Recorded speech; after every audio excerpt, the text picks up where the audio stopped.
کیونکہ باقیشہ secret service کا عمران ان کے ساتھ نہیں تھا، اس لیے یہ سمجھا گیا کہ یہ کوئی مقامی گروپ ہے جسے ہائر کیا گیا ہے۔ اسوانا نے جو آخری رپورٹ دی اس کے مطابق یہ لوگ ٹیکسی میں سوار ہو کر ویسارو جا رہے تھے، جہاں کیلون سپلائی بھجوایا کرتا تھا۔ پھر انہیں اغوا کر کے سب ہیڈ کوارٹر میں لے آیا گیا اور جہاں سے اسوانا نے رپورٹ دی کہ ان چاروں کو سب ہیڈ کوارٹر کے ریڈ روم میں کرسیوں میں جکڑ دیا گیا۔ پھر ان کے make up special make up washer سے واش کیے گئے، لیکن یہ لوگ میک اپ میں نہیں تھے۔ اس پر اسوانا کو حکم دیا گیا کہ وہ ان سے پوچھ گچھ کرے کہ ان کا تعلق کس گروپ یا تنظیم سے ہے، اور انہوں نے کیلون سے کیا معلومات حاصل کی ہیں۔ اس کے بعد جب دوبارہ یہاں کال کی گئی تو کسی نے کال اٹینڈ نہیں کی، جس کے بعد تمہیں کال کیا گیا۔ دوسری طرف سے پوری تفصیل سے وضاحت کرتے ہوئے کہا گیا، یس سر، میں اب اس معاملے کو بخوبی سمجھ گیا ہوں، پال نے کہا۔ تمہیں یہ ساری تفصیل صرف سمجھانے کے لیے نہیں بتائی گئی، یہ لوگ لازماً خفیہ راستے سے نکل کر ویسارو گئے ہوں گے۔ تم فوراً اپنے گروپ سمیت وہاں پہنچو۔ وہاں ساحل پر ماہی گیروں کا چھوٹا سا جہاز تھا جس کا نام آسوما تھا، اس سے کیپٹن اینتھونی تھا۔ کیلون نے سپلائی ویسارو میں کیپٹن اینتھونی تک پہنچاتا تھا، اس لیے کیلون کو انڈر گراؤنڈ ہونے کا حکم دینے کے ساتھ ہی کیپٹن اینتھونی کے فوری طور پر ڈیتھ آرڈر جاری کر دیے گئے۔ اس کے ساتھ ہی آسوما جہاز کو بھی تباہ کر دیا گیا۔ ان لوگوں نے جس انداز میں سب ہیڈ کوارٹر میں کارروائی کی، اس سے ثابت ہوتا ہے کہ ان کا تعلق باقیشہ سیکرٹ سروس سے ہے۔ اب یہ لازماً کیپٹن اینتھونی کے پیچھے ویسارو گئے ہوں گے، تمہارا کام وہاں انہیں ٹریس کرنا اور بغیر کوئی موقع دیے ہلاک کر دینا ہے، دوسری طرف سے کہا گیا۔ یہ سر حکم کی تعمیل ہوگی سر، پال نے کہا۔ یہ سن لو کہ اگر تم نے معمولی سی غفلت یا لاپرواہی سے کام لیا تو پھر اسوانا اور میتھیو کی طرح تمہیں بھی ہلاک کر دیا جائے گا، اس لیے پوری طرح الرٹ رہنا اور انہیں ٹریس کرنے کے بعد فوراً ہلاک کر دینا۔ ہو سکتا ہے کہ انہوں نے یہاں سے نکلتے ہوئے میک اپ تبدیل نہ کیے ہوں، لیکن الماری سے لباس غائب ہونے کا مطلب ہے کہ انہوں نے لباس تبدیل کیے ہیں۔ تم الماری سے ان غائب شدہ لباسوں کی تفصیل حاصل کرو اور پھر ان لباسوں کو مد نظر رکھ کر وہاں انہیں چیک کرو۔ ویسارو چھوٹا سا علاقہ ہے، وہاں تم آسانی سے انہیں ٹریس کر لو گے، سیکشن ہیڈ کوارٹر نے کہا گیا۔ یہ سر حکم کی تعمیل ہوگی سر، پال نے جواب دیا۔ 3x ٹرانسمیٹر ساتھ لے جانا، تم سے کسی بھی وقت رپورٹ لی جا سکتی ہے، دوسری طرف سے کہا گیا، اور اس کے ساتھ ہی رابطہ ختم ہو گیا۔ تو پال نے ایک طویل سانس لیتے ہوئے ریسیور رکھ دیا۔ وہ چند لمحے بیٹھا سوچتا رہا کہ وہ اپنے ساتھ کس کو لے جائے، اور پھر اس نے اپنے گروپ کے 4 افراد کو اپنے ساتھ لے جانے کا فیصلہ کیا اور ریسیور اٹھا کر ان کے انچارج جانسن کے نمبر پریس کرنے شروع کر دیے۔ ویسارو چھوٹا سا ساحلی علاقہ تھا جہاں ساحل کے علاوہ اور کوئی خاص مقام نہ تھا، لیکن ویسارو کے ساحل پر چونکہ انتہائی قیمتی موتی کثرت سے ملتے تھے، اس لیے یہاں لوگ بےحد شوق سے آتے تھے۔ اس لیے ویسارو میں ہوٹل بھی تھے، کلب بھی اور گیم کلب بھی۔ یہاں موتیوں کی خرید و فروخت کی دکانیں بھی تھیں اور جہاں تقریباً ہر قوم اور ہر نسل کے افراد کافی تعداد میں آتے جاتے رہتے تھے۔ ویسارو کی ایک رہائشی کالونی کی ایک چھوٹی سی کوٹھی میں صدیقی اپنے ساتھیوں سمیت موجود تھا۔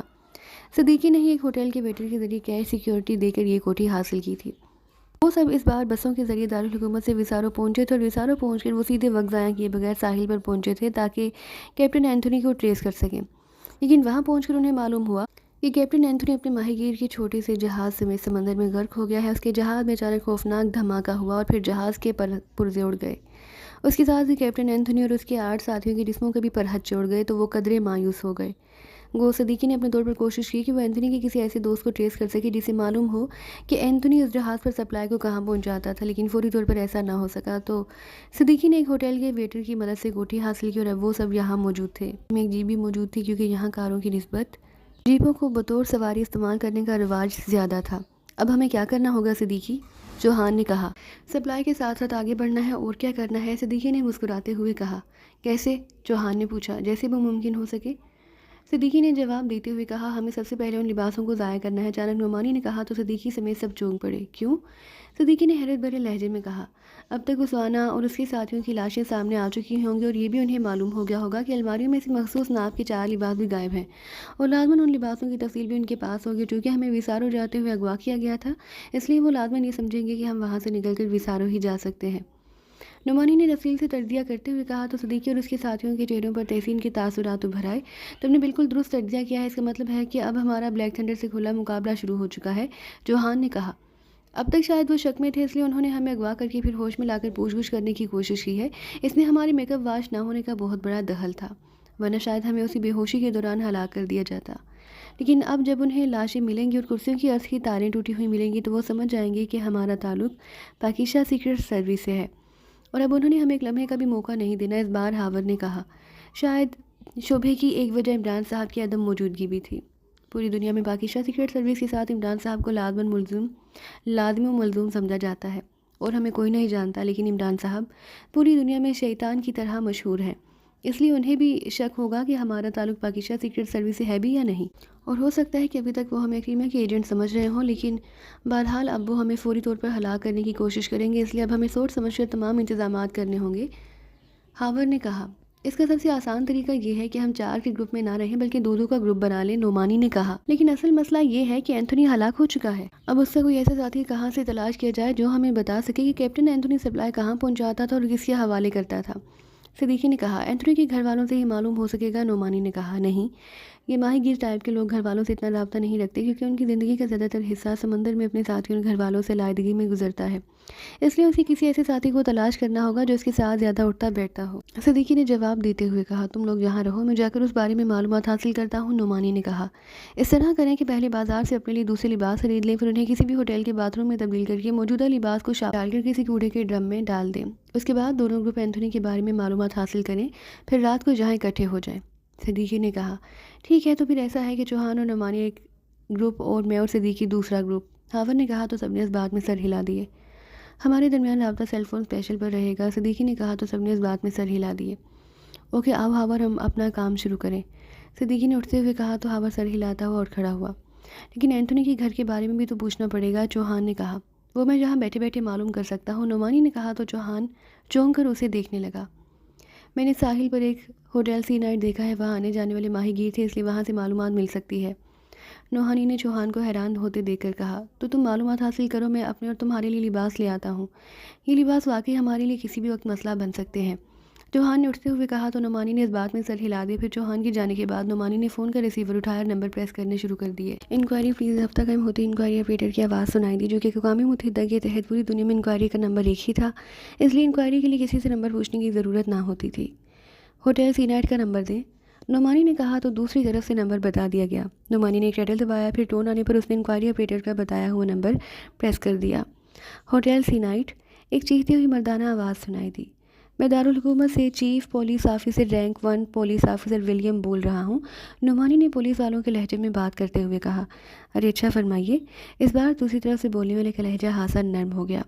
آسوما جہاز کے کیپٹن اینتھونی جو ہلاک ہو گئے ہیں، اس کے بارے میں ہیڈ کوارٹر کے احکامات پر خصوصی انکوائری کرائی جا رہی ہے۔ ہمیں اطلاع ملی ہے کہ کیپٹن اینتھونی ہوٹل سی نائٹ میں اکثر دیکھا جاتا رہا ہے۔ کیا آپ کسی ایسے آدمی سے بات کرائیں گے جو اس بارے میں زیادہ معلومات رکھتا ہو؟ اور یہ تو آپ کو معلوم ہوگا کہ پولیس سے تعاون سب کا فرض ہے۔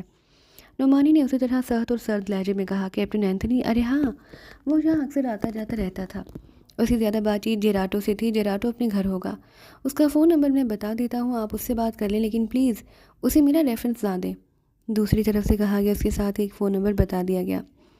یہ نمبر وسارو کا ہے؟ نعمانی نے پوچھا۔ جی ہاں، دوسری طرف سے کہا گیا تو نعمانی نے تھینک یو کہہ کر کریڈل دبا دیا اور پھر ٹون آنے پر اس نے دوبارہ انکوائری کے نمبر پریس کر دیے۔ Enquiry please. رابطہ قائم ہوتی ایک نسوانی آواز سنائی دی۔ چیف پولیس آفیسر سے انسپکٹر ولیم بول رہا ہوں، نعمانی نے یورپین لہجے میں کہا۔ جی فرمائیے۔ ایک نمبر نوٹ کریں اور اچھی طرح چیک کر کے بتائیے کہ یہ نمبر کس کے نام اور کس مقام پر نصب ہے، اور یہ سن لیں کہ یہ اہم سرکاری معاملہ ہے۔ نعمانی نے کہا اور ساتھ ہی نمبر بتا دیا۔ یس سر، ہولڈ کریں۔ دوسری طرف سے کہا گیا، اس کے ساتھ ہی لائن پر خاموشی طاری ہو گئی۔ ہیلو سر، کیا آپ لائن پر ہیں؟ تھوڑی دیر بعد دوسری طرف سے کہا گیا، یس۔ نعمانی نے مختصر جواب دیا۔ یہ نمبر مسٹر جیراٹو کے نام پر ان کی رہائش گاہ 31 برگرس ایونیو پر نصب ہے۔ دوسری طرف سے کہا گیا، اچھی طرح چیک کر لیں، کر لیا آپ نے؟ نعمانی نے پوچھا۔ حالانکہ جیراٹو کا نام سن کر ہی وہ سمجھ گیا کہ انکوائری آپریٹر نے واقعی درست چیک کیا ہے۔ یس سر، دوسری طرف سے کہا گیا۔ اوکے، تھینک یو، نعمانی نے کہا اور ایک بار پھر کریڈل دبا کر اس نے ٹون آنے پر ایک بار پھر نمبر پریس کرنے شروع کر دیے۔ یس جیراٹو بول رہا ہوں۔ رابطہ قائم ہوتے ایک بھاری سی آواز سنائی دی۔ ولیم ٹوڈ بول رہا ہوں، مسٹر جیراٹو، آپ کے دوست کیپٹن اینتھونی مرحوم نے آپ کے بارے میں مجھے بتایا تھا اور آپ کا فون نمبر بھی بتا دیا تھا۔ میں ایکریمیا گیا ہوا تھا اور آج ہی واپس آیا ہوں تو مجھے معلوم ہوا کہ کیپٹن اینتھونی ہلاک ہو گئے ہیں اور ان کا جہاز بھی تباہ ہو گیا ہے۔ نعمانی نے کہا۔ جی ہاں، آپ نے درست سنا، لیکن اینتھونی نے تو آپ کا ذکر کبھی نہیں کیا، حالانکہ میرا اور اینتھونی کا ساتھ گزشتہ 20 سالوں سے ہے۔ جیراٹو نے کہا۔ وہ میرا نام لے بھی نہیں سکتا تھا کیونکہ میرا تعلق ٹیکس کے محکمے سے ہے۔ نعمانی نے کہا۔ ارے اچھا، پھر آپ نے کیوں فون کیا؟ جیراٹو نے پوچھا۔ آپ سے اس کے وارثوں کے بارے میں معلوم کرنا ہے، کیونکہ محکمہ ٹیکس میں ان کی غلط فہمی سے ڈبل رقم جمع ہو گئی ہے۔ اب محکمے کے آڈیٹروں کے آڈٹ پر معلوم ہوا کہ محکمہ کے پاس ان کے $1000 زائد جمع ہو چکے ہیں، یہ انہیں واپس کرنے ہیں۔ نعمانی نے کہا۔ $1000، وہ بھی ٹیکس محکمہ کے پاس؟ لیکن اینتھونی نے تو شادی ہی نہیں کی تھی، اس کی ایک بہن ایکریمیا میں اور ایک بھائی کامن میں ہے۔ لیکن اینتھونی کا تو ان سے بھی رابطہ ہی نہیں تھا۔